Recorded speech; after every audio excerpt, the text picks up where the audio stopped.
2 రాష్ట్రాలని cover చేస్తున్న Telugu print media, electronic media ప్రతినిధులు ఒకసారి కూర్చొని ఆలోచించుకోవాలి. రాజకీయ నాయకులు ఒకసారి కూర్చొని ఆలోచించుకోకపోతే అసహ్యకరమైన సంబంధాలు భవిష్యత్తులో పెరుగుతాయి.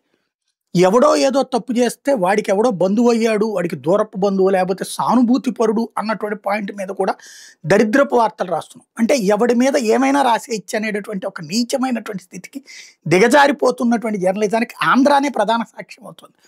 తాజాగా చూస్తే గిద్దలూరు వెంకటేశ్వర స్వామి ఆలయంలో వెండి ఆభరణాలు చోరీ అయిన కేసులో ముగ్గురిని అరెస్ట్ చేసినట్టు పోలీసులు చెప్పారు.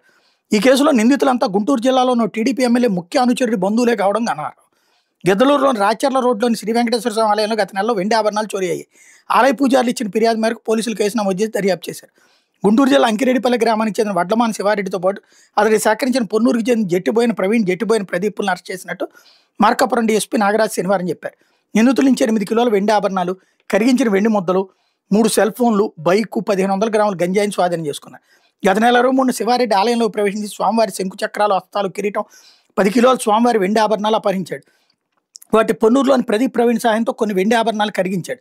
ఇందుకు ఆన్లైన్లో మిషన్ కొనుగోలు చేశారు. శివారెడ్డి మీద ప్రకాశం, గుంటూరు, కడప జిల్లాలో 50 కేసులున్న డీఎస్పీ చెప్పారు. ఆభరణాలు గుర్తించేందుకు ఆలయ నిర్వాహకులని ఫిర్యాదు చేసిన అర్చకుడిని పిలిపించినట్టు చెప్పారు. ఇలా ఉండగా చోరీ చేసిన కేసు దానిలో కిలో వెండిని శివారెడ్డి బద్వేలుకి చెందిన నాగరాజుకి ఇచ్చినట్టు తెలిసింది. నాగరాజు కోసం పోలీసులు కలిసారు. ఇదంతా వాడు ఒక క్రైమినల్, వాడితో పాటు అనుచరులు కలిసి చేశారు.